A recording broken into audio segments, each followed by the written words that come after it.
Ego, Slendy, Ego, Slendy, ayy. Hit it up the park. Hit it with a strike. From the national anthem to the bottom of the night. I'm in Slendy, Ego, Slendy, Ego, Slendy, Ego, Slendy, ayy. You already know what's up. What's that? Another home run. But you know the job ain't done till we hold that trophy up. Hey. What's up, everybody? Welcome to episode 455 of the Talking Friars podcast and YouTube show. Ben Fadden with you here. It is August 25th, 2023, and the San Diego Padres just dropped game one of their three-game set, game one of their six-game road trip through Milwaukee and St. Louis, dropped it to the Brewers by a score of 7-3. I don't know how much I'm going to talk about tonight's game, just being honest, because I feel like the season's over. I've already said that multiple times on post-game reactions, pre-game thoughts on this show. So if you're listening on the podcast platforms or you're watching here on YouTube, whether that's live or on replay, you probably know my thoughts. You know that I think that this season is over. So I think it's appropriate to talk more about big picture things. And there's some other interesting things that are going to be happening throughout the rest of this season. Maybe some development of minor leaguers, maybe the Joe Musgrove watch, Robert Suarez's suspension. Obviously, there's going to be talk about Bob Melvin. So I'm going to hit on all those things. There was an injury tonight with Jake Cronenworth. So I'll still talk about the game, but I'm not going to spend a ton of time on, oh man, in this situation, you're just spending a bunch of time on certain spots just because, to be honest, I feel like fans are tired of that. Like, they know that the season is over and they know what the problem has been this season. And a lot of it has been situational hitting. And I've hammered that probably over a lot of your guys' heads all season long, pretty much. Like, they're just not doing good enough. They have to be better in these situations. And if they don't, then this is where they're going to be. And this is where they are because they haven't been able to do it consistently.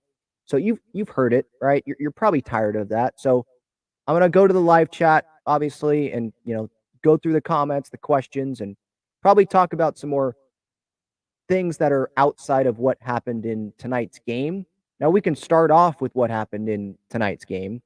Obviously, a 7-3 loss, and it came down to some situational hitting, Padres, on the Padres side of things, why they could only get 3 runs across. Gary had a home run, Manny had a home run.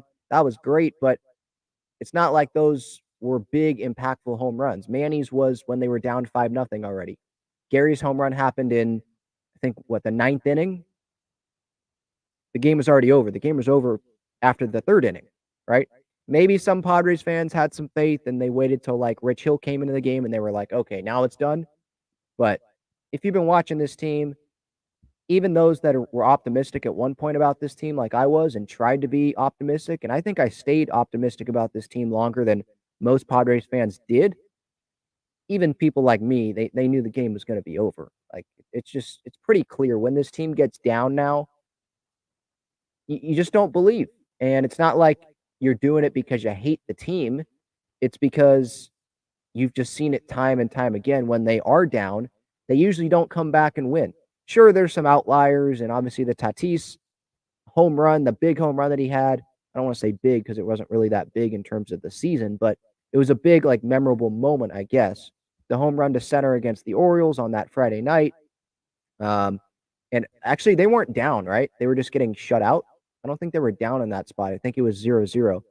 But anyway, there's some exceptions, but for the most part, when they're down, they're not coming back. And this is what happened tonight. They got down 5-0. Yu Darvish obviously was not good enough. 4 innings, 6 hits, only struck out 3. So that tells you he just wasn't very effective. 5 earned runs, gave up that big home run to Rowdy Tellez, left the pitch right down the middle, I believe, to the Milwaukee Brewer, to Wilson Contreras, his brother, for the first run for Milwaukee, and then breaking ball, Willy Adames singled into center, made it 2-0, and then Tellez, that ball was a hung breaking ball.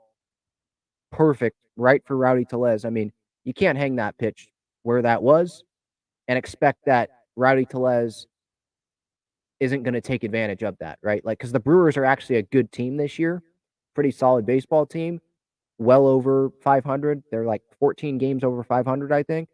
Where the Padres, if you leave something over the middle of the plate, maybe they don't capitalize on that. We've seen that plenty of times this year. We saw that today. Xander Bogaerts, the fastball right down the middle. I think there was a runner on third early in the game, and he swung right through it. So, when you're, like I said in my post-game reaction, when you're playing a good team, someone that's better than you, when you make some of these mistakes like this, they're going to capitalize on that, and you're not going to be able to win that game most of the time. And that's what happened tonight. Rich Hill comes into the game after that, and I'm fine with Rich Hill pitching in these games I shouldn't say that I'm fine with it, because when they're down and you're still technically in it, right? You're not officially eliminated yet. So I shouldn't say that I'm fine with Rich Hill coming into these games when they're down 4 runs, whatever it was. But I understand it, because when you're down 5-0 at one point, you're down 5-1 after the Manny home run. I think Bob Melvin and the coaching staff realize, okay, we're not going to win this game, so let's pitch someone that isn't going to be pitching in a high leverage spot tomorrow or on Sunday, right? Like that's what Rich Hill's role is going to be the rest of this year. Or if they're out of it, then maybe he'll just go take someone's outings. Maybe he'll go take Walker's outings or whoever to keep guys healthy. I don't know. But especially, it's like Luis Garcia, right? When Luis Garcia comes in a game, usually it's mop up and the Padres are down by a bunch or they're up by a bunch and the game's over either way. That's what Rich Hill is. And that's the situation that the Padres called on him. And he gave up a couple runs, 2 2/3 innings, and he didn't strike out anyone. That's just who Rich Hill is. He relies so much on location, and he's 43. So it's not like I had super high expectations for Rich Hill coming in, but I guess I expected him to pitch a little bit better than he has pitched with the Padres. And he cares, obviously. Whenever he does something bad, he's extremely hard on himself. So I like the accountability from Rich Hill. He'll be the first one to say that he has sucked with the Padres. He has said to the media that, yeah, my performances have been crap. But words to the media being accountable, I don't think Padre fans really care. They care more about, obviously, the result on the field. And the result on the field is really bad baseball, really bad pitching from Rich Hill for the most part in a Padres uniform. And he has now look, if Rich Hill was not on this team, they'd still be in a bad spot. They still wouldn't be in a postseason spot. So I'm not putting this on Rich Hill. But we can start comparing some of the Padres trade deadline additions to a team like the Dodgers, where they went and acquired guys that weren't having great seasons, Lance Lynn or Ryan Brazier or Joe Kelly, and then they go dominate with the Dodgers. And the Padres bring in G-Man Choi. He gets hurt, didn't get a hit with the Padres, I don't think. Garrett Cooper hasn't been amazing. Rich Hill obviously has, in a few outings, has hurt the Padres and pretty much been a big reason why the Padres didn't win games when he's on the mound. The additions haven't been good, just haven't worked out. And I'm glad that they didn't go make a big splashy addition and trade Jackson Merrill or something, because that would have made this year even worse. And this year continues to get worse. You think it can't get worse? Like I said in my post-game reaction, can't get worse. Look where they're at entering this series, and they're already far out of a postseason spot. Joe's already hurt. Walker's been hurt. Lugo's been hurt. Xander's been hurt. Manny's playing through something. Tatis obviously is playing through something.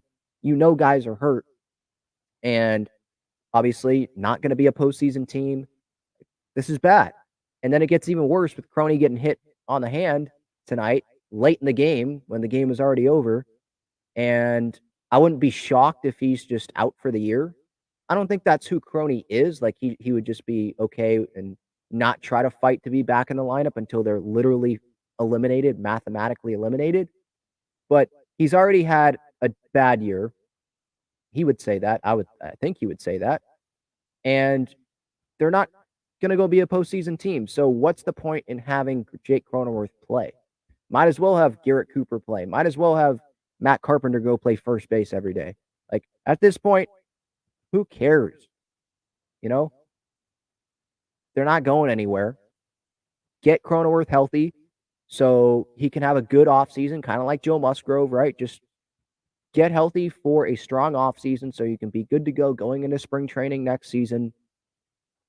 And, maybe they play Matt Carpenter and he can play pretty well here in September, and maybe a team would be willing to take on that last year of a contract. I don't know. But I think that's why Matt Carpenter is still on the roster, right? He's not playing. He went 3 weeks without getting an at-bat. So there's a reason why he's still on the roster. And so I'm led to believe that in the offseason, the Padres are they're going to try to move him. And maybe his stock can't get lower than it is, right? So hopefully, he gets some at-bats here and he can play decent, and maybe a team can get a trade. Maybe the Padres can find a trade for him. I'm just looking on social media because I'm trying to find an update on Jake Cronenworth, but I don't see any update here, at least from my notifications that I have on. But yeah, it was a bummer, obviously. And those that watch and listen frequently, they know that I'm a huge Jake Cronenworth fan, big Musgrove fan. So for both guys to be hurt right now, absolutely sucks. And Musgrove, he probably is going to say that this is a very disappointing season because of the injuries. And when he came back, he didn't pitch as good as he probably thinks he should have. And Crony, obviously, he's going to say this was a sucky year as well because he just hasn't performed up to expectations. And he got the big contract at the beginning of the season, and he's locked in, and he hasn't performed well enough offensively. And when you look at him moving to first base for the most part this season, his value has pretty much plummeted because when you move from second to first, you're expected, at least the numbers, the metrics, whatever, they expect you to have a lot of power. And that's just not who Jake Cronenworth is. So we knew that his value was going to go down anyway, but I didn't know it was going to be this bad this season. I mean, he's hitting 229. His OPS is under 700. That's not a $70, $80 million player right there. That's not who the real Jake Cronenworth is, I don't believe. Some are going to say, well, his numbers have declined every year and all that, but I'm still going to choose to believe in him and hope that he can turn it around next year, and he's going to work his butt off in the offseason to try to turn things around, get better offensively, get back to that line drive hitter consistently. I hope that's what he does in the offseason. And that's what I'm doing with a lot of this in the offseason, just hoping that Manny's going to be good for next year. Tatis is going to come back even better next year. And Juan Soto, if he's on the team, he's going to be better because he is crapping the bed in August. Holy cow. I don't know if anyone saw the graphic that the Padres broadcast put up tonight, but the big guys, they have sucked recently.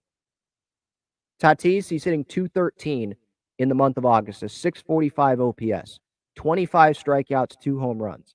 Juan Soto, a 195 batting average. I think this was entering today, 645 OPS, 4 home runs, 15 strikeouts. And Manny's hitting 200, a 717 OPS, 4 home runs, 19 strikeouts. Like, that's just not good enough. Nowhere close to being good enough. And how much money are those guys making? We know Tatis is obviously has a big contract locked down. We know Soto's still making a lot of money for this year and then next year. And then Manny, we know he just signed a big extension. It's like, that's so much money. And then you add in Crony, and Bogarts has been disappointing this season. And it's like, well, even with all the positives from this season, from specific players, it's like, oh, well, what if I told you this and this and this were positive? How the heck are the Padres in the situation that they're in? Well, look at those numbers. Look at the big guys. How have they performed together this season? Not very well. Look at some of the other smaller pieces. How have they performed? Some not so well. Bullpen started out good, and then it went through a really tough stretch. And then there's been more injuries. So it's just been a really, really sucky season, and it just continues to get worse. Again, I don't really feel like talking a whole lot more about this Padres Brewers game today. If someone in the chat does, then I can go back to it. But yeah, just Padres got down big early, and you knew that the game was over in the third inning, or at least I did. I don't know if anyone had faith in this team. If you did, I guess got to give props to you. But you're going to be let down if you think that this team has a run in them. I'm sorry, you're you're just going to get let down. I like that you're being optimistic, and I'll be optimistic in the offseason, hoping that they turn it around, and I'll be optimistic, hopefully, going into next season and want to believe in the team and the talent. But this season, you can't go back and change all those one-run games, all the extra inning games, the underwhelming performances from the big-name players. Can't go back with that. So it's over. I think it's already over. All right.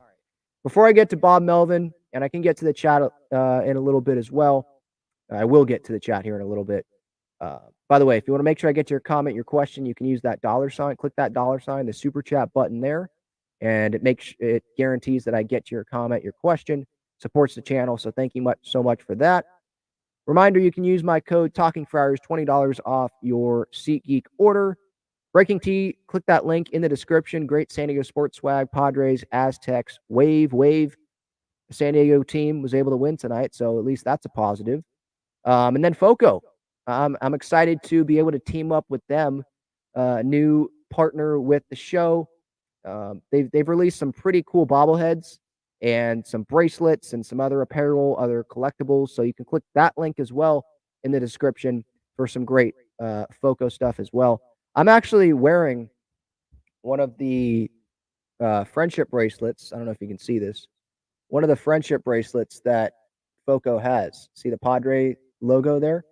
So they've got some good stuff. I'm liking what I've got there, and they were nice enough, I think it was earlier this season, to send a Jake Cronenworth City Connect bobblehead my way.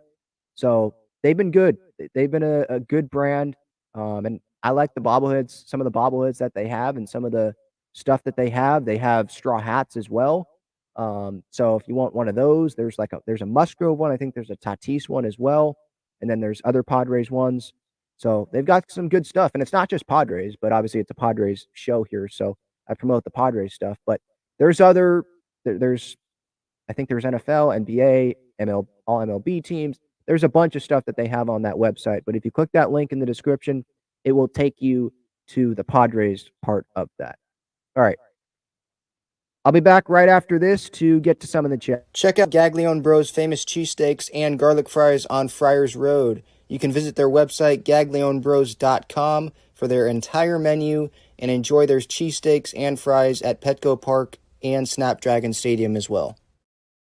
All right, so just a reminder, if you want to join the show, you can click that link that is pinned up at the top of the chat.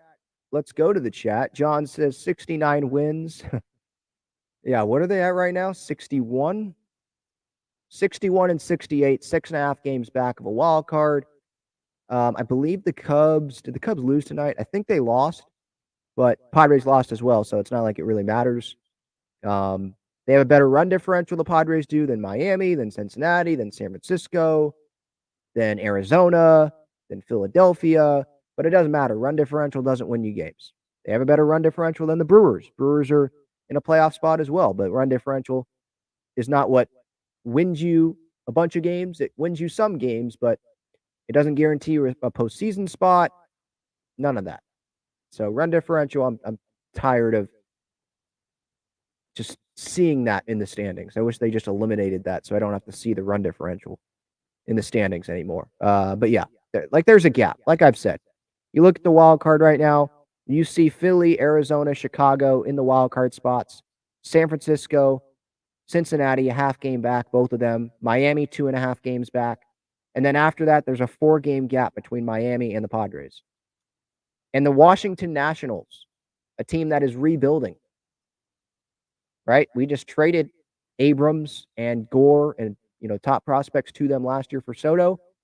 They might pass the Padres this weekend in the standings. They're playing Miami right now. And I think they won tonight. So they're 1 game back of the Padres. The Mets, who sold at the deadline, Verlander, Scherzer, Pham, Canna, they're all gone. They are 2 games back of the Padres. So would it really surprise us if Washington and New York passed the Padres this season? I don't know. I don't know if it would. Because when the Padres are mathematically eliminated, which is going to be coming up here soon, a couple weeks probably, few weeks, what's the point in having Manny play out there every day? What's the point in having Tatis play every day? What's the point in having Xander play every day? especially in the field. What's the point of having Crony play if he plays through this? What's the point? And would they bring Eggy Rosario up and just place some guys on the IL to end the season? I don't know. I don't want the players that are on the field, if they're in the lineup, I don't want them giving up on fans that still go to games at the end of the season, and the season ticket holders that still go to the games at the end of the season, and any fans that buy tickets for some reason go to the games. I don't want them to give up on the field, but I'd understand if the Padres decide to tone it back once they're mathematically eliminated. Some would make the case that they should already start toning it back because they're not going anywhere this season. But they're not going to do that if they're mathematically still in it. It's just not going to happen. John says the season is cooked. They are not going to the playoffs. I can agree on that. Charmaine says I don't see this team doing well for at least a few years. It's messy. I don't know about that. I'm not ready to give up on this team already for next year and for 2025. Who knows what's going to happen in the offseason? New players coming in, big impact players, bounce back years from guys next year. I'm not going to give up on next year. I'm optimistic about next year, and I'm just hoping that this is like a once in a century collapse, like Seidler said in 2021. I'm hoping this is once in a century underwhelming from all the star players, pretty much. Mike says more solo irrelevant home runs by the Padres, which only help the back of their baseball card. Yeah, I mean, I don't think they really control when they hit home runs. I don't think Manny's like choosing to hit a home run when they're down 5-0 and there's no one on base. So yeah, I'm going to hit a home run here, but I get the point. Yeah, it's felt like that a lot this season where someone's hit a home run, but then you realize, oh, it's a solo home run, not a 2-run home run or a 3-run home run. No, just solo home run. And it's like, well, that's not really going to make you feel better. Not a whole lot of impact on that, And like Gary's home run late today, game was already over. So just not a lot of impact there. All right. I'll get back to the chat. I did want to get to Bob Melvin here. Earlier today, so Friday morning on Ben and Woods, he made some comments about his future. And because I think it was Woodsy who asked Bob Melvin about if he's going to pretty much ask him about like his contract situation and his thoughts on managing for next season and all that. And Bob Melvin said, I'm going to finish out what I started unless I'm, told otherwise. So essentially like, unless AJ fires me, I'm going to finish out what I started. And that's not a surprise. He's not going to sit there, on the radio and be like, no, end of the year, I'm done. I'm done with this. He's not going to say that in the middle, not in the middle, but still during the season. That's not going to happen. I wouldn't be surprised though if Bob Melvin's like, man, I've had enough of this. I wouldn't be shocked. Well, maybe I'd be a little bit surprised, but I wouldn't be shocked. Maybe a little surprised because the players have his respect, and I don't think he wants to just leave the players like that for selfish reasons, like, oh, I can't do this anymore. I don't want to do this anymore, and just leave his club hanging, leave his players hanging, who thought that he was going to be there at least through 2024. But I wouldn't be shocked because Bob Melvin has had to go through a lot as Padres manager in the last couple of years. Sure, they made the postseason last year, but there was a ton that happened in the regular season, wasn't there? I mean, the Fernando suspension, getting to know the entire organization, having COVID, and then there was the interim managers and obviously injuries like every year.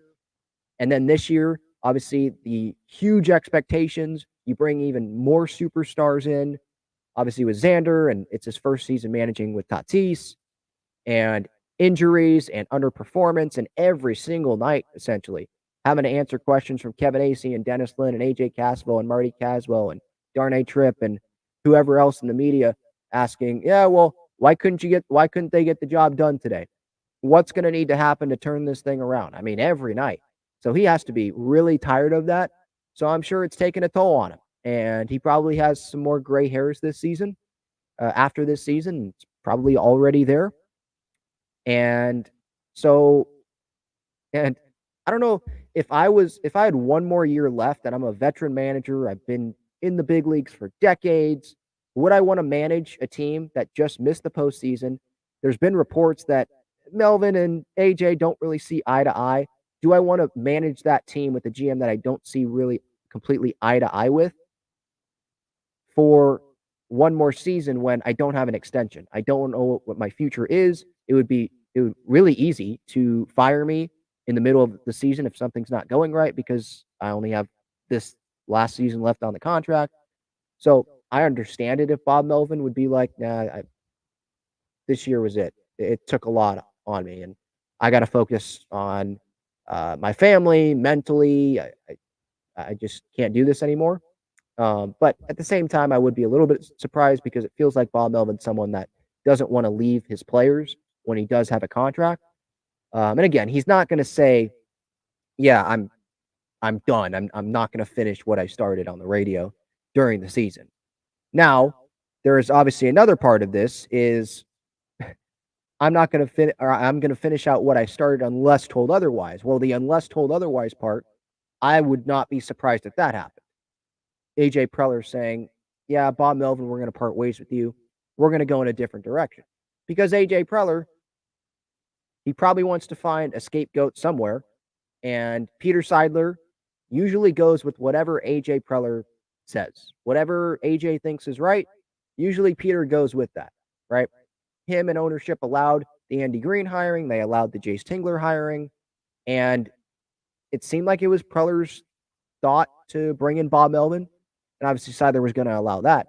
But he allows pretty much everything because he believes so much in AJ Preller. AJ is excellence, right? So I think what Peter Seidler should do if AJ goes into his office and says, I think we need to change direction, I think Peter Seidler should say, I'm the owner. I'm your boss. You work for me. No, that's not happening. I can fire you. I can just let you go if you want to change managers. But he's got one more year on his contract. Suck this one up. You have him be the manager. And if there's a lot of success, then maybe we propose an extension there. But I'm the owner. I don't think that Bob Melvin is the reason why 2023 happened and why we didn't make the postseason this year. It's more on the players, and it's more on you, AJ. You need to be better. And Bob Melvin, yes, he does have some blame, but I don't think he is the big problem in why the Padres can't have consistency in terms of making the postseason, why they couldn't have consistency offensively this season, why they haven't won 4 games in a row at all this season, why they're so bad in one-run games. Some of that is Bob Melvin's fault, yes, with some moves, but most of it is not. And if I was Peter Seidler, I would say, okay, AJ, you want to fire Bob Melvin? Who are you going to bring in that's better than Bob Melvin? Throw out the names to me, AJ. Who are those names that are better than Bob Melvin? Ryan Flaherty? Stop. He's on the same coaching staff. You think he's going to change things around? Shouldn't he be helping Bob Melvin out? You want to go with Mike Schilt? Well, he's on the same coaching staff as well. You want to go with Ozzie Guillen? Well, that's going to be better than Bob Melvin. I mean, Bob Melvin's already respected by the players in that clubhouse, the players that you brought in, the players you wanted to bring in, right? The players that you believed in. So who are you going to go to, AJ, that's better than Bob Melvin? That's what I would be. That's what I would say if I was Peter Seidler. And AJ walked into my office and said, I think we should go in a different direction. Maybe we should go a different direction with you, starting with you. Contracts always have to come to an end. Someone's time in the organization always have to come to an end. So I guess I could see him managing on a 1-year deal. But if I wanted to keep managing beyond 2024, and we don't know if Bob Melvin wants to do that, right? So that's a question as well. But if I was Bo Mel and I wanted to, I'd want a contract. I want some security. I don't want to go managing for 1 more year and I don't know what my future is going to be, right? I don't want to do that. I want the security. So we'll see what happens there. But yeah, Bob Melvin earlier on Ben and Woods made those comments. I'm going to finish out what I started unless told otherwise, and that's expected. Again, not a surprise with his comments there. Okay. Another thing that I wanted to hit on was Kevin Acey's article that he wrote on the off day about the Padres and the what ifs. Like, what if I told you this about the Padres?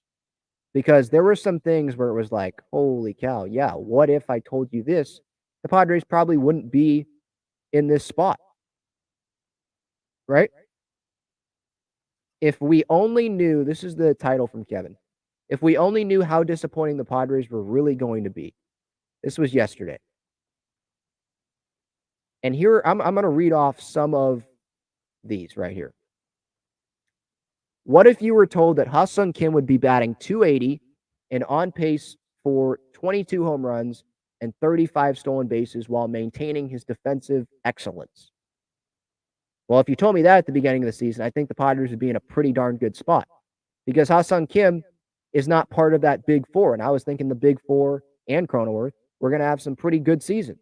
So you had Ha-Seong Kim into that as well. Sign me up for that. Padres are going to the postseason, right? Wrong. What if you were told Blake Snell would be a Cy Young favorite, that beginning on May 25th, he would go at least 3 months with a Major League Best 1.48 ERA? The Blake Snell that's usually inconsistent with this Padres team, the Blake Snell that usually doesn't get going until the second half of the season, the Blake Snell that has blowups, that Blake Snell, and in a rotation that has Joe Musgrove and Yu Darvish at the top, and Michael Wacha as a vet, sign me up for that. Padres, good starting pitching. They're going to head to, they'll be in the postseason comfortably, right? Wrong. What if you were told that Michael Wacha would have a 2.63 ERA and 10 wins by mid-August? Oh, Michael Wacha, the guy that's had some injury concerns, and he's a back-end starter in this rotation going into this season. Sign me up for that. You have Blake Snell doing that. You have Musgrove coming off, obviously, an all-star appearance last year, and we know what Yu Darvish can be. Michael Wacha, yeah. Sub-3 ERA, sub-2.70 ERA. Things are looking good, right? Nope. What if you were told that Seth Lugo will have made 20 starts, have a 3.70 ERA, and have thrown almost as many innings by August 23rd as he had in his previous 2 seasons combined?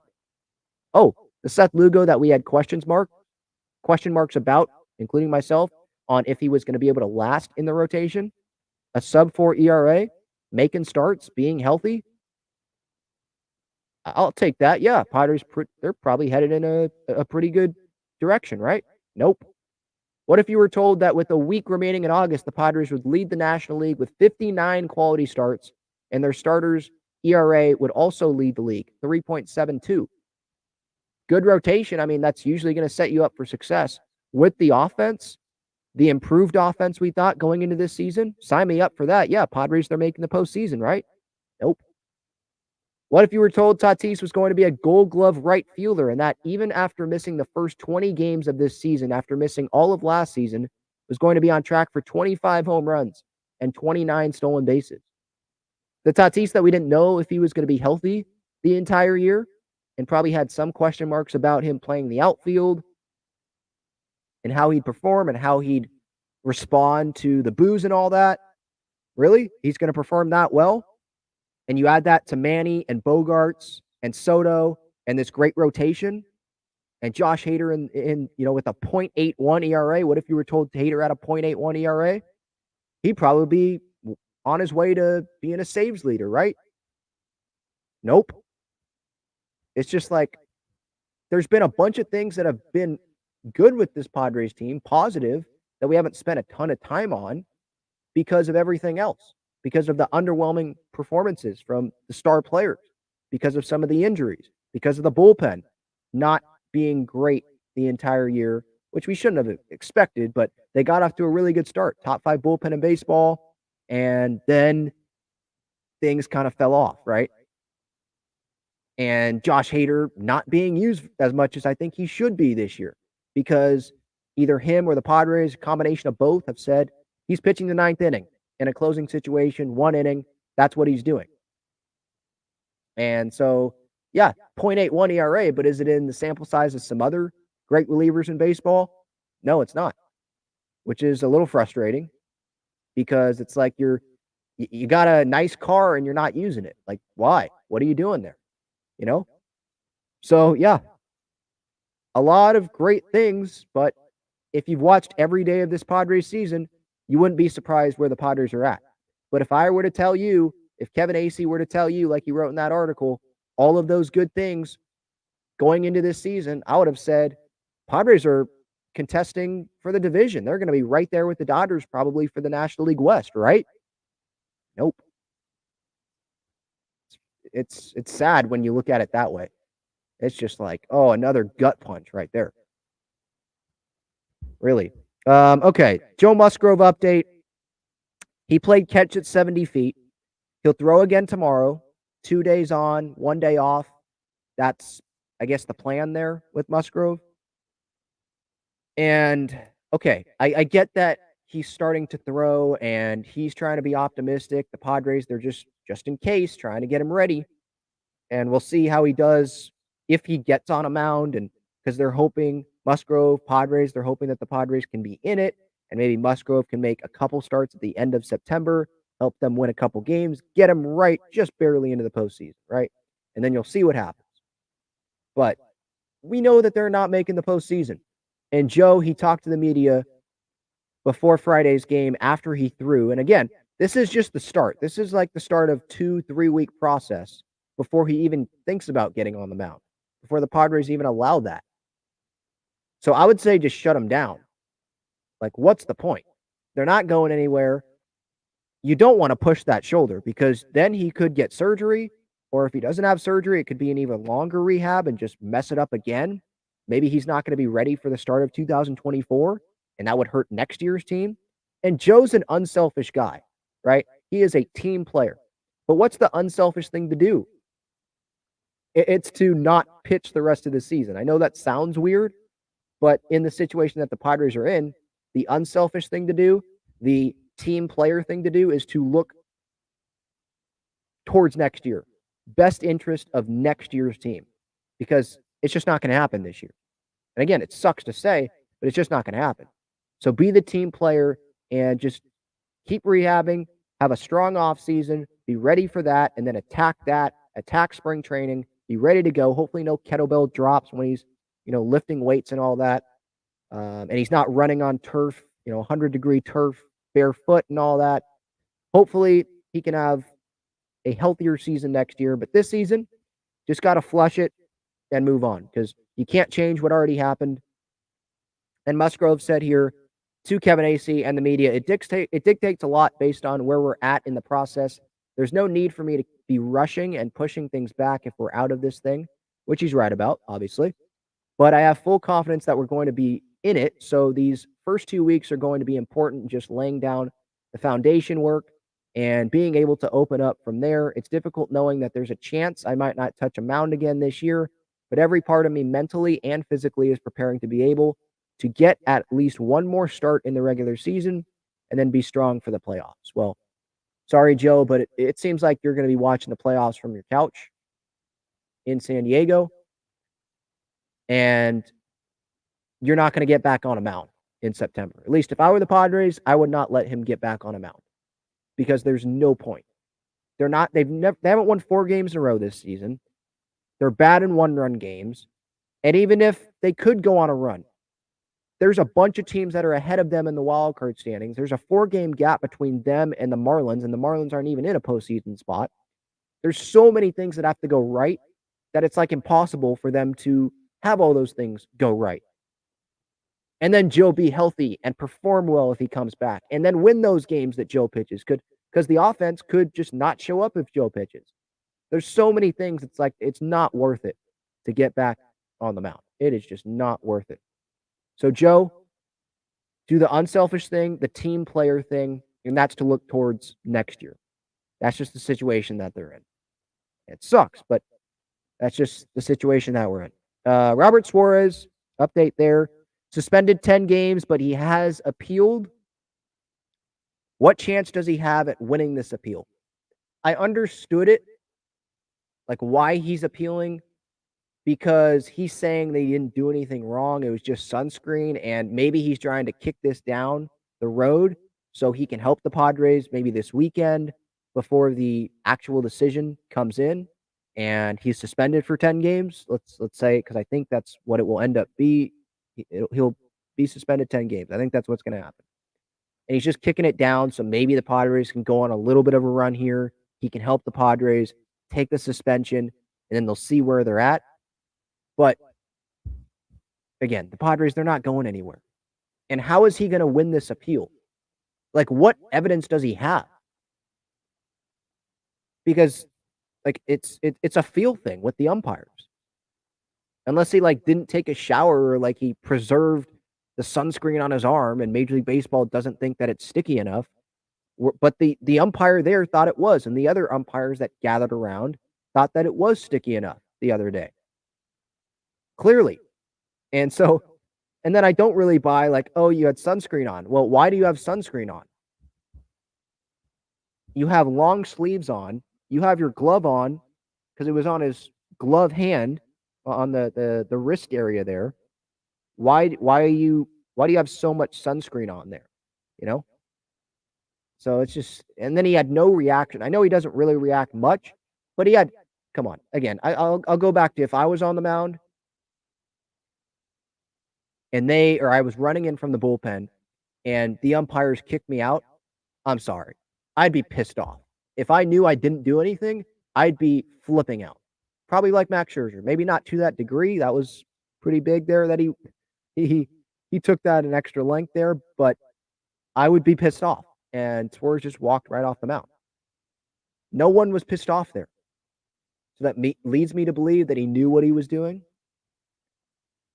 And so, yeah, I think the appeal, he's not going to win it. I think Major League Baseball has like 10 days to review the appeal or hear the appeal. Whoever hears it. I don't even know who hears the appeal.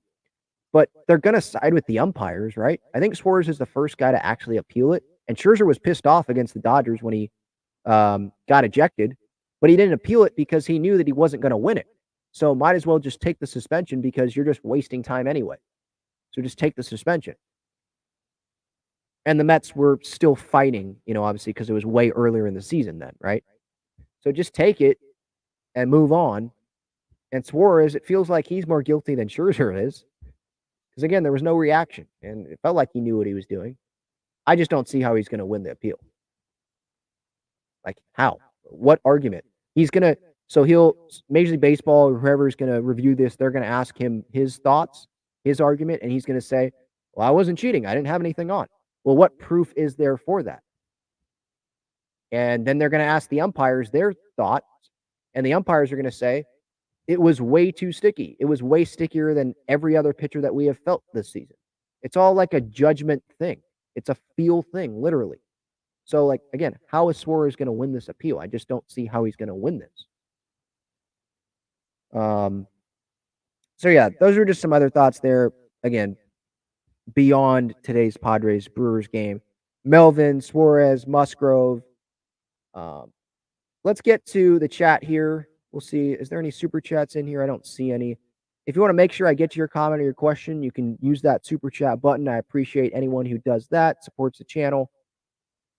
Steven says, Shohei isn't coming here. Why trade Angels for their equals in the Padres when he could go to a competing team and an organization that can help him recover rather than add stress?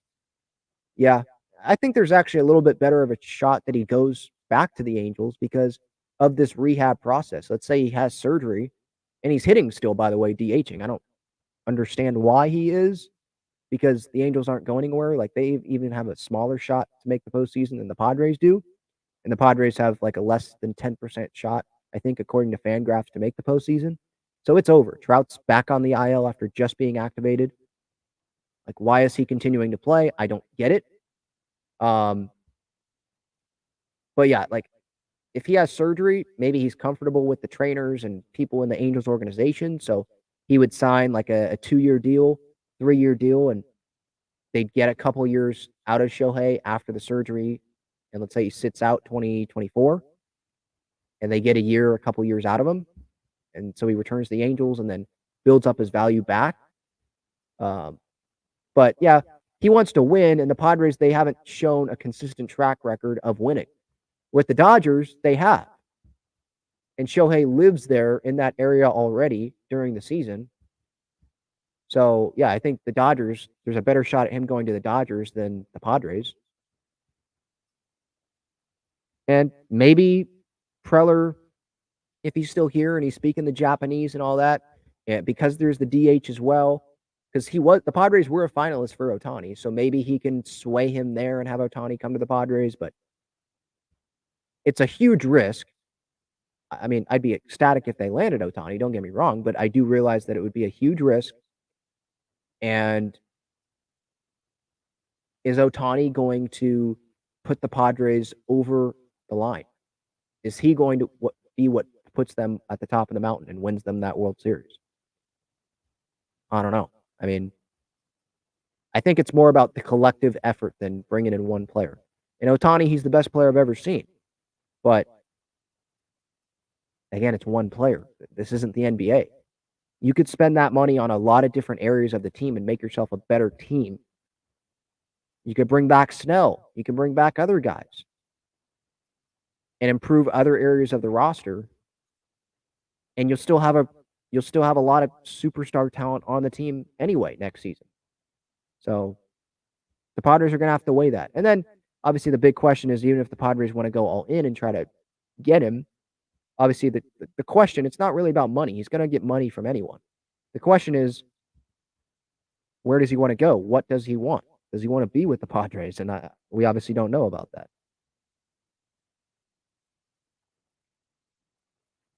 Yeah, at least the Wave won. Yes, I'll talk about that here in a minute.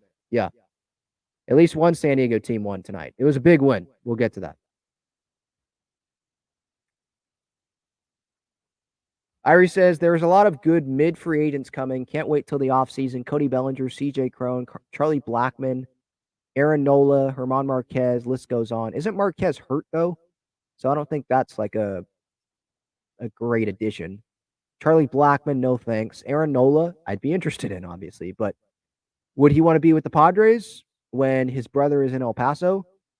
And, I mean, the Phillies are in a good spot. They're in a better spot than the Padres are in right now, obviously. And he's comfortable there. That's all he knows. Cody Bellinger, I think other contenders would be interested in him.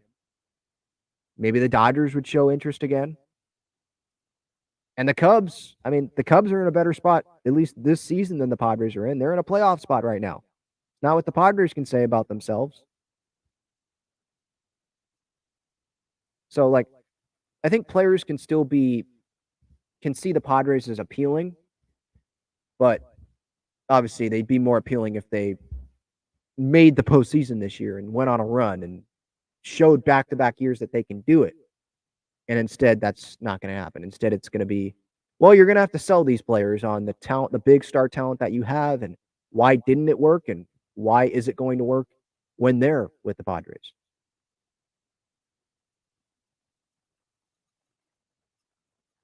Charmaine says we're almost like the A's, but with money. So, like, just, I'm not going to go there, but I guess I get your point, like, just disappointing. And yeah, we have an owner that actually cares, where the A's don't. Their owner cares about money and views it as a business, clearly.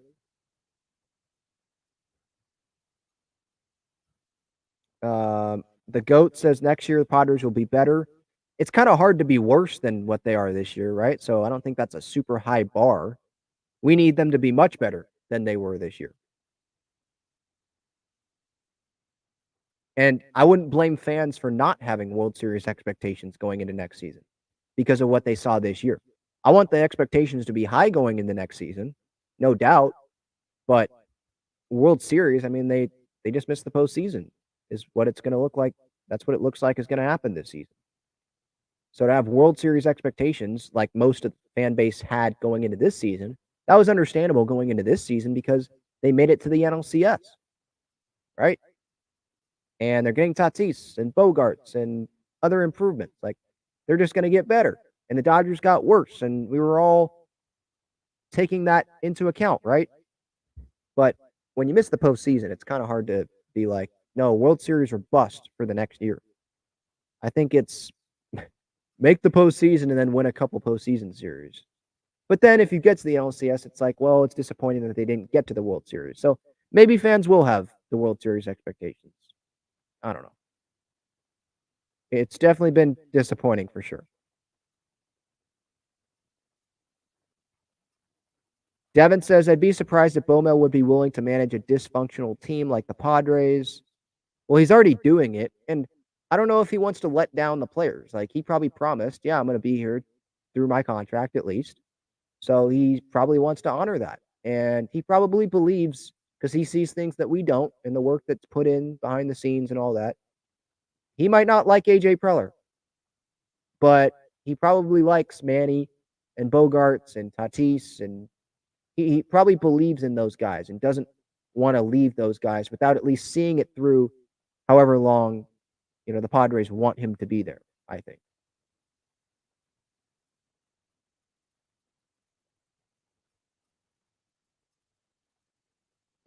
Continuing to go through the chat here.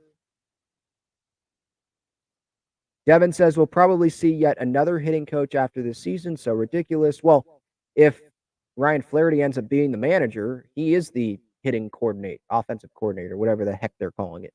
So yeah, probably another hitting coach. Ricardo says Mark McGuire. Yeah, that worked out well. Let's hire Barry Bonds. Let's have Barry Bonds can be the hitting coach. Let's have Fernando Sr. be the hitting coach. Elevate some random dude from the Dodgers. Just hire the Dodgers security guard. He knows about winning, doesn't he? At least consistent winning in the regular season, I should say. JD's third says, I predicted 75 wins before the season started, right on target. This was all predictable. It was predictable before the season? Come on. You predicted Xander to be this bad. Maybe you predicted that. Maybe you predicted Crony to be this bad. But you predicted Manny like this, Soto to be crap in August. You predicted the offense to be this underwhelming. You predicted them to be this bad in one-run games. You predicted them to not be able to win 4 games in a row. Come on.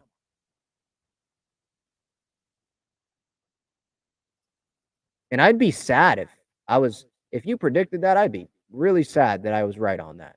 If I predicted that going into the season. Steven says all sports franchises in San Diego have the misunderstanding that all they got to do is make their teams look like they're going to be good and then proceed to treat this market like it's New York City or LA.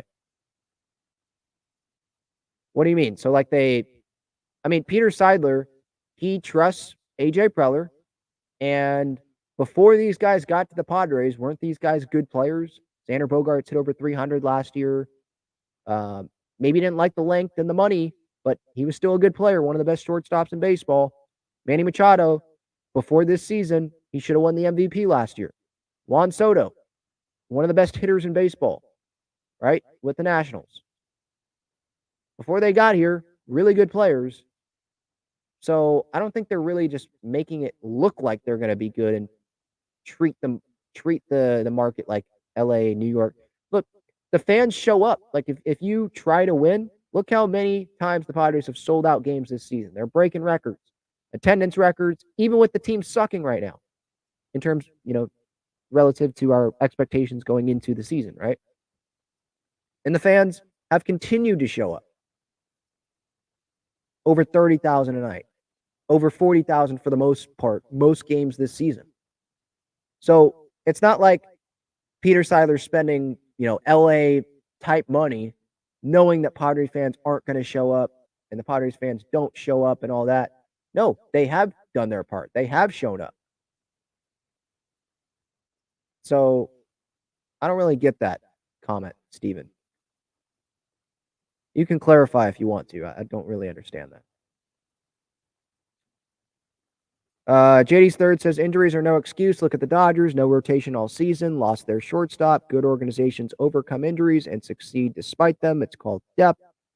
That's true. But if Mookie Betts had a wrist injury for 4 months, 3 months, however long this Xander thing lasted, would the Dodgers be as good? If Freddie Freeman was on the IL for however long Manny was on the IL, would they be this good? Would they have this good of a record? Probably not. And I get it with the rotation and all that. Yes, they have better depth than the Padres. They're a better organization than the Padres are. Yes, I can acknowledge that. But there have been some circumstances this year where it's like, It's kind of hard, you know. But yeah, no excuse in terms of like this season. Yeah, when they were on the field, the players need to be better, of course. Slatty asked, "Will you be renewing your season tickets for 2024?" I think so, but don't think we've made a firm decision on that yet. I'm hoping that this thing turns around because if it doesn't next year, man, it's going to be hard. Definitely not happy about the raise in the ticket prices, that's for sure. Yes, Don and Mud would be super sad if Blake left, Irie. Yes. I feel like he likes it with the Padres, but if a team, Boris Klein, if another team comes at him with a big offer, and that's a contending team, what if the Mariners come at him with some big offer? You're telling me he's going to decline that to come back to the Padres if the Padres don't come anywhere close to that? I don't know. I don't see that happening.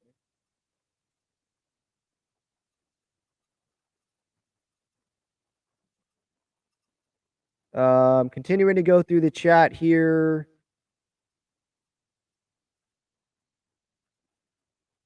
JD's third says Bomel was pleased with Rich Hill's performance tonight, said he looked better.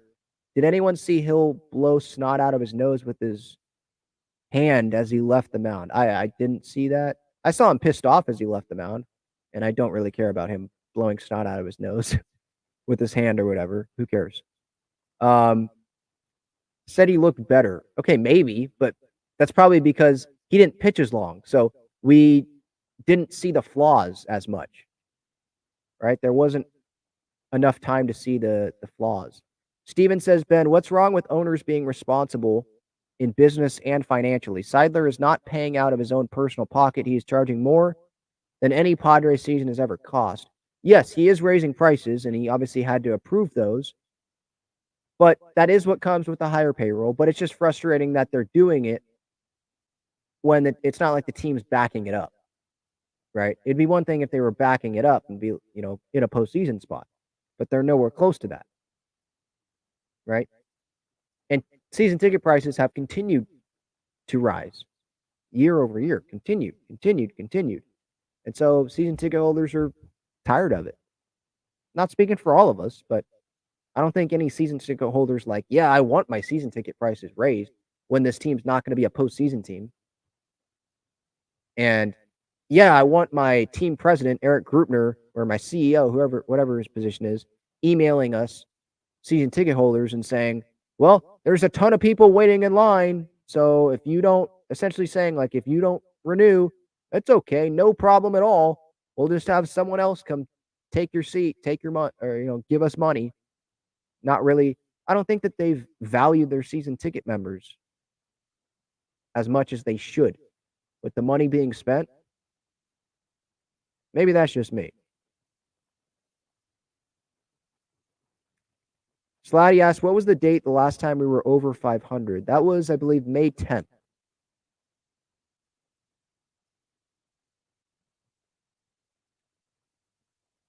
Irie says, I predicted Fernando not having the best of year and X because he just came from the American League, but I thought we would at least make it to the upper 80s in wins. Oh, yeah.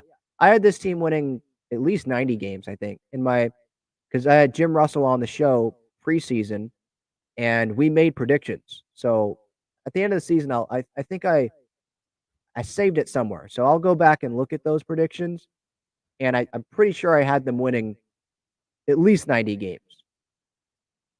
Because who reasonably said, or who actually predicted, yeah, this team's going to really suck this season. This team is going to, the star players are going to underwhelm. Guys aren't going to perform. A bunch of guys are going to get hurt.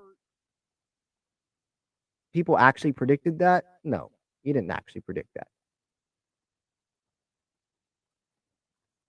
JD's third says, if this is who Nando is going forward, he will be roasted and accused of cheating for many years before he got popped. It is what it is. You better pick it up next season. He also, he just came back, this season from the surgeries. So he is playing through shoulder pain. There's no doubt he's hurt. I mean, just watch him play a little bit. There's no doubt he's hurt. Maybe not as hurt as some other guys, but he's been playing pretty much every day this season, coming back from that. So I think he'll come back stronger and be ready for a full season's workload next year. But I think, look, sure, no excuses is, we can say that, like he needs to be better. But I think you still got to be a little bit fair that he is coming off of those surgeries. And so he's going to not be the same all season long. I think that was a fair expectation to have going into this 2023 season for Tatis. I thought that he'd be playing in less games than he is. I thought they'd give him some more days off, especially when he first came back. But they've been playing him pretty much every day. And that's probably taken a little bit of a toll on him for sure. All right. I'll be back after this to talk about the Waves' victory over Orlando. I want to tell you about the best and easiest way to play fantasy sports. It's Underdog Fantasy. They have great pick'em games and best ball tournaments. In pickup games, just pick higher or lower on 2 to 5 players' stats, and you can win up to 20 times your money in a single night. You can go cross-team, cross-league, and even cross-sport. Best ball revolves around the draft, which is what every fan loves the most about fantasy, and it eliminates the hassle of having to manage your roster all season long, resulting in a fun and easy fantasy product. How does it work exactly? You enter a contest where you participate in a snake draft against other users. That lineup that you drafted competes against every other draft in the entire contest. The better the combined performance of your team, the more money you win. After your lineup is all played, Underdog will take the best performing players and automatically set them as your starting lineup. That's it. No waivers, no trades, no worrying about who to start or sit. After you complete your draft, your part is done. Underdog Fantasy offers best ball in a variety of ways, including daily contests, weekly contests, playoff contests, and season-long contests. You can either enter into these and compete against thousands of other entrants for huge prizes, or, if you'd like, you can enter into a private draft with friends and family to compete for a smaller prize pool. Underdog keeps it super simple with their easy-to-use website and mobile apps. Sign up now by clicking the link in the description or by using the promo code TALKINGFRIARS, and you'll double your first deposit up to $100 in bonus cash when you make your first deposit of $10 or more. So if you deposit $100, you get $100 free. If you deposit $10, you get $10 free. All right, so the San Diego Wave earlier today, they got a big road win. The San Diego team getting a win tonight. That made me happy for sure, especially after, what came with the Padres. That was disappointing, but this here was not disappointing. A 2-1 win on the road in Orlando, and it was big because Orlando, if they would have won and took 3 points, they would have leapt ahead of San Diego Wave in the table, and they would have been in the 6th and final playoff spot. But the Wave, now with a win, they went from 24 points to 27 points, and now they sit second in the NWSL table behind Portland, who's in first at 28 points. North Carolina's in third, Gotham's in fourth, Washington is fifth, and OL Reign is in sixth. A lot of good teams there in those postseason spots. But to be fair, those other teams have not played yet this week. Portland, Washington, that's going to be a really exciting matchup over the weekend. But as for the Wave, they controlled what they could control here in this match and win it 2-1. They're now 8-6-3 on the year, on the regular season. Kaylin Sheridan returned, and she was big in this match. Sure, gave up 1 goal on a Adriana header in the 44th minute that tied the match 1-1. But it was really good, obviously, to see Kaylin Sheridan back. She did not play in the last regular season match against Gotham last weekend for Wave because she had a red card in the last regular season match before she went off to play with Canada for the World Cup. So she had to sit out. So that's why she returned tonight. And Naomi Girma, she also returned. She had a heavy workload, obviously, with Team USA in the World Cup. Played every minute, played every match. So she had that match off, and the Wave won that against Gotham. So didn't end up being a huge deal. But Girma played well tonight. She was beat like once by Marta, but nothing happened from that. And Sheridan made a really big save in the 79th minute. Leapt, and I don't know if this would have went in, but it definitely would have hit the post and would have went down probably, and maybe something wacky would have happened and a goal would have happened there. But that was a huge save. And I'm much more comfortable watching these matches with Kaylin Sheridan, obviously, as the keeper over Yanez. And that's not like disrespect to Yanez. It's just that Sheridan is arguably the best keeper in the NWSL. So it's more praising her than, bashing Yanez. Because Yanez had some good moments when Sheridan was away and was good enough to win that last match against Gotham when Sheridan didn't play, obviously. And this was the first action that we got to see of Abby Dahlkemper and Naomi Girma together as that duo, the two center backs. And it ended up they ended up performing really well. Naomi Girma, whenever she needed to clear balls, she did. And there were some times where it was like, oh, maybe you get worried because she passes it back to Sheridan, but she knows what she's doing. Whenever she does something like that, I never get worried because I know that she knows exactly what she's doing. She's so smart. She doesn't ever seem like she gets too high or, gets scared of a moment or anything like that. She's always so calm. So yeah, she's my favorite Wave player, and it's so great to see her back, obviously. And again, great to see Sheridan back. And Dahlkemper, I did not have an Abby goal on my bingo card for this season. She just returned recently, obviously, and she's a defender, so you're not expecting her to score. But she scored early on the 7th minute off a set piece, I believe. Rebound. Morgan had a shot off Dahlkemper, chest, one touch in. Off the post, I believe. And her reaction, her team's reaction, her teammates' reaction on the field when she scored, it just shows you how important she is to the club and how much she is loved by her teammates. So that was a really cool moment. I heard on the broadcast, they said it was her first goal since September 12th of 2020. I think I got that correct there. A long time, obviously. So that was a really cool moment.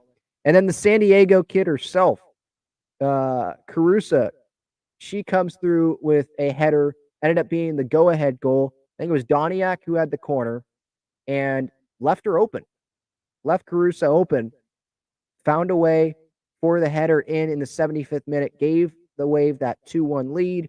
And as I said, Sheridan with a big save a little bit later, and San Diego ends up getting the big 2-1 win.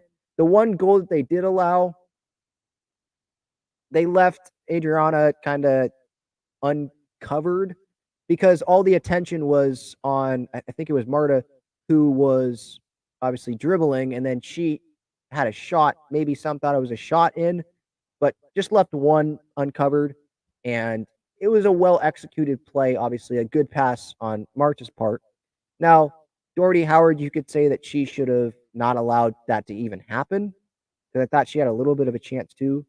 But at the end of the day, I'm not going to complain about that too much. They got the win, and they continue to play well on the road. And so I hope that translates at home at Snapdragon. Their next match is going to be on Sunday. So not this coming Sunday, obviously, because they just played, but Sunday, September 3rd. And there's the bucket hat giveaway, the World Cup welcome back match. I believe Sophia Jakobsen's going to be back.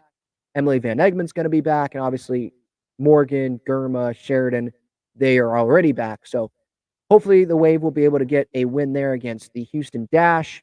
There was one other thing I wanted to hit on from this match tonight. Casey Stoney, she ends up getting a red card late in this match. A ball comes out, and she's sitting on her cooler. Obviously, that's her signature thing. She wasn't doing that a whole lot tonight. She's sitting on her cooler, and she just kicks it because the ball's coming at her, so it was just her natural reaction, and it goes down the sideline a little bit, and the ref comes over and gives her a red card for that. And as the ref was coming over, Stoney didn't know what was happening. So she was sitting there and like motioning with her feet, her legs, like joking around, like, oh, I was just trying to hit it, touch it, because it was coming right at me. And then you could see her face turn into, what, a red card? Like, she was in disbelief, and I was too. It's like, okay, I think that's part of the rules, like delay of game or whatever. But a red card for that, you can't give her a yellow for that, because now she has to miss the Houston match as well now. So, and Casey Stoney is a brilliant coach. So it's like, I think that the ref went a little too far there. A red card for that, that's a little much. I mean, I laughed when I saw it, because I was like, especially after the replay, it's like, seriously, that's a red? I mean, come on, you're joking, right? And it wasn't a joke. So no Casey Stoney for the next match, but I think the Wave are going to be in a good position to be able to get that win over Houston. Again, that is next Sunday, September 3rd at 5 p.m. Snapdragon Stadium. Houston, they are outside of a postseason spot. They're in ninth. They're at 19 points, so they're a little bit a ways away, obviously, from a playoff spot. So the Wave should win that match, and that would make it, I believe, 3 wins in a row for them. So things are trending upward for San Diego Wave, which is great. At least there's one San Diego team that is headed for a postseason spot. And San Diego Loyal looks like they should head for a postseason spot as well. Hopefully they can get a top 4 finish, because if they do, then they'll get to host a postseason match, which would be great, because obviously it's, as news came down yesterday, it's their last season as San Diego Loyal, which obviously continues. It continues to make me sad whenever I think about that. Yeah, Steven says here in the chat, sad to see San Diego Loyal being dissolved after this year. They just didn't really have a new place to play. There were some rumors about Snapdragon, but then obviously that fell apart. MLS team comes in, and they were already losing a bunch of money, at least from what I saw. The report, I believe, from the Union Tribune. And then MLS team coming in 2025, not next year, but 2025, they were probably going to lose some more of their fan base, at least consistent fan base. So how long were they going to survive? So it sucks to see, but as I said yesterday, I hope that those that worked with Loyal, that are open to being a part of San Diego FC, I hope that they get that opportunity, because that's the right thing to do for San Diego FC. All right, that's going to do it here. Talking Friars episode 455. Covered a lot of topics. Padres continue to disappoint. Thank you so much for tuning in here. Reminder, code Talking Friars, $20 off your SeatGeek order. Great San Diego sports apparel, breakingtea.com. Click that link in the description. And bobbleheads and other apparel collectibles as well from FOCO. New partner there. Click that link in the description for them as well. Gaglione Bros, you can visit their website, and their main location is on Friars Road. Best cheesesteaks in San Diego, hands down. And then Underdog Fantasy, I'll be back with my pregame thoughts tomorrow, my Underdog Fantasy pick. Again, this is it. Thank you so much for the support. Thank you for watching, for listening, wherever you're getting this. I do appreciate all the support. Have a great rest of your night, and see you later.